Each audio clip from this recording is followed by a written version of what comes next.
I truly created a one-of-a-kind wildlife habitat in my backyard. I'm talking about a diversity of native species. Wildlife ponds, brush piles, log piles. Yes, they're doing construction. You can hear the beep, beep, beep, but that's not stopping this property from thriving. So let's go check it out. This is one of the entrances to my property, and I have paths lined all throughout this area, and it's winter. So obviously I won't be able to really show you all the native plants that are here. That's kind of the main attraction, but we will be able to see the dead wood. Really what I think makes this place so special is what I've done with the dead wood and how I've added unique wildlife habitats and homes. So come check it out. Look at this piece. I picked this up on the side of the road.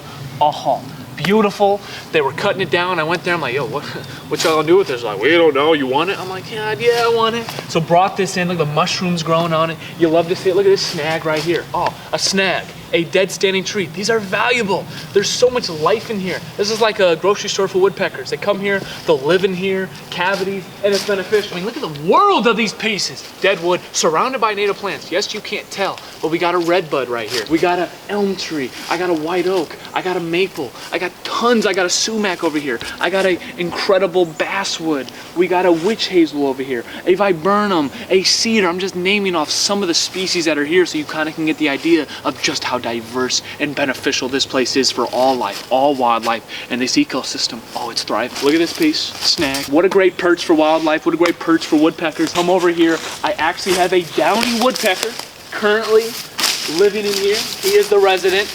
Rent-free, but that's okay. Just incredible. Look, y'all, I'm telling you, on the spring and summer where I'm standing, thriving. At least just in this area, I have 40 different species of native plants. Once spring comes, I'll really break them down and show y'all what each plant is and the role and the benefit it is. But for right now, we're just kind of gonna focus on the dead wood and what this area looks like. So now let's shed some light on nature's apartment complex of the property. Oh, look at this brush pile.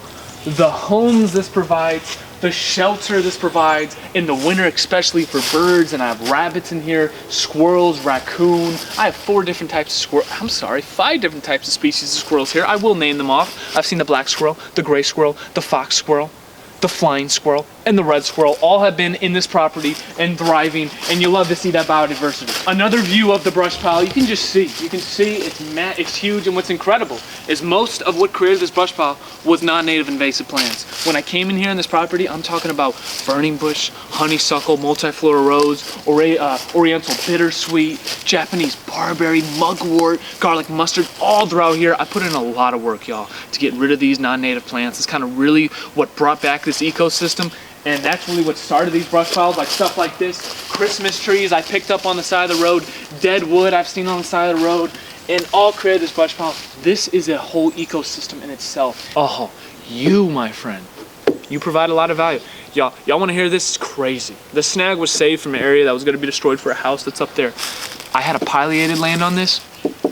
It's like hollow. The noise that made was one of the loudest things I heard in this property. Just, oh, it was incredible. If y'all don't know what a pileated woodpecker is, come on, man. Go research it, learn it. It is North America's biggest woodpecker, and he is impressive. And in this video, yes, I'm gonna really show y'all. I won't be able to break it down as much as I want to really show y'all the wildlife, but this is kind of the starting video because there's a lot to unpack here, but this is just the foundation. I wanna show you what we're working with. All right, y'all, so now we're more in the woodland area. This is where all the invasives were absolutely thriving. Nothing else could exist here. They created a monoculture of non-native plants that the wildlife did not evolve with, so yeah, they can't get anything from it. The ecosystem collapsed. I removed all of it. I'm still fighting the battle, and then I brought in plants like this spice bush. Hard to tell really what it is, but in the spring, oh, it has incredible flowers, it has incredible foliage, and the berries are phenomenal for wildlife. I'm really focusing on trying to create the most diverse wildlife property I can. This is year 4, so oh my goodness, I have so much more to do and make this better, and each year it's just going to get better naturally because the native plants that are planted are going to spread and take over, and things in the seed bank are going to come back after I removed a lot of the non-native invasive plants. So we're just really getting started. Just a magnificent black cherry. Oh, incredible. You love to see them here. Mostly black cherries are here. We got a lot of maple trees, hickories. I have 1 oak. We got a big basswood over there. Got some sassafrasses in here. Wish I had more oak trees, but it is what it is. This guy actually fell a little. He was able to walk through his path, and it wasn't a problem. And I thought, do I want to get rid of this? Do I want to cut this? But then this is deep. I'm like, you know what? When people walk on my paths and they walk on my trails, I really want them to be present and connect with nature. So this right here tells me you got to get conscious, you got to get around, you got to touch the log, you got to connect with it, And I like that. Go out in nature, go connect, learn about yourself, learn about who you are. Nature's the real world. It's very powerful. You come out in nature with intentions, and it just gets you present, it gets you in the moment, and you love to see it. So thank you, Deadwood, for doing what you do. Now let's come to a very cool area. The 2 created wildlife ponds that host a diversity of amphibians and life. Let's go check them out. One of the wildlife ponds, check this out. I'm talking about tons of life in here. Tons of amphibians. I brought in all the rocks, all the dead wood around it. I got tons of spring flowers planted around here. I got some native ferns over here. The James sedge. Here's some greenery that we can see. Spice bush around it. A choke cherry right here. You come over here, but just look at this. Look at the diversity. I know there's frogs all up in here overwintering, but all the birds that come here, the wildlife that gets benefit. It's really a vernal pool, you know, for amphibians to thrive, salamanders, so they can breed in here. This is one of the 2 I've created. I want to create probably another one this year, but just you love to see it. Oh, that was a new piece that was added. Look at all the dead wood. Look at all the life. Once this fills in with the greenery of the natives, you love to see it. There's my house over there, so you can see how the property is here. Little fireplace pit. Oh, I stepped on that earlier. It actually broke, sadly. Another kind of full view of the property. It's about a 1 acre, 1.5 maybe, all protected. Y'all hear that downy up there? Downy's on a tree. I'm gonna real quick show y'all the other wildlife pond. And this one's kind of running low, but it will fill up. See, I actually got some wetland plants in here. Come over here, there's the main one. You'll love to see it. Got the brush pile behind over there. And then this wildlife pond, another one. That's just so diverse, man. That adds so much value to this habitat. So, now, you can just see paths all over. This was actually a piece I just brought in. I'm sure pileators and woodpeckers will love this one.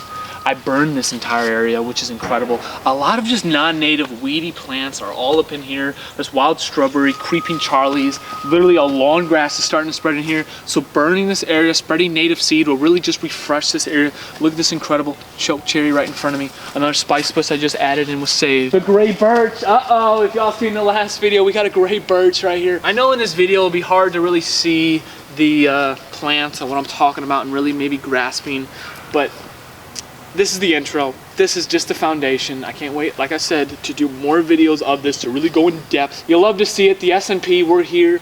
What I do want to do, y'all, is I want to go kind of shed some light on what they're doing behind my house. So this is the property. This is mine. There's our house, the 1 acre I was talking about. Then you come over here. This is where 240 cribs are going up.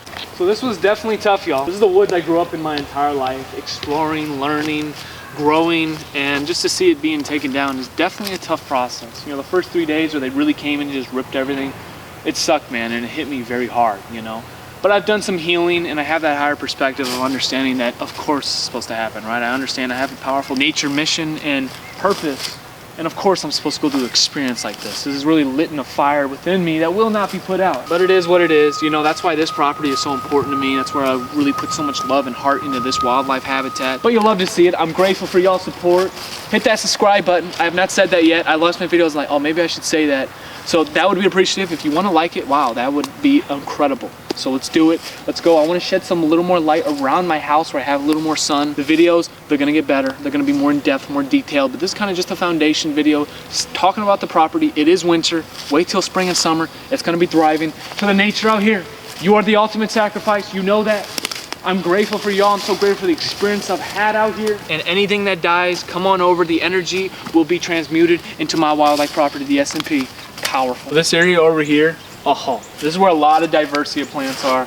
Right here, hard to tell, I'm just gonna name them out. We got obedient plant, grass leaf goldenrod, blue mist flower, got a button bush over there. We got brown-eyed Susan, black-eyed Susan, purple cone flowers, both sweet Joe Pye weeds. We got cardinal flowers, we got blue lobelias, we got Culver's root, we got gray-headed coneflower over here. We got a cup plant right here. And that's literally just some of the species that are out here. We got little blue stem. We got big blue stem. We got goldenrods.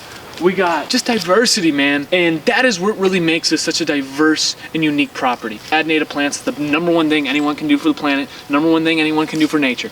Planting native plants. And why this truly, in my eyes, is a one-of-a-kind nature property is I've added such a diversity of species in a given area, and then times that with dead wood, just different habitats for all different types of critters, and it's incredible. And everyone can create a property like this. Everyone can take 10 feet and just add a wildlife habitat, man. You can see I didn't need to clean this up. Yes, springtime, I'll take some of this dead stuff and I'll clean them up and dispose of them where they need to be. Usually I'll just stick them in the ground so bees can use them, because a lot of stuff is living in these plants, man.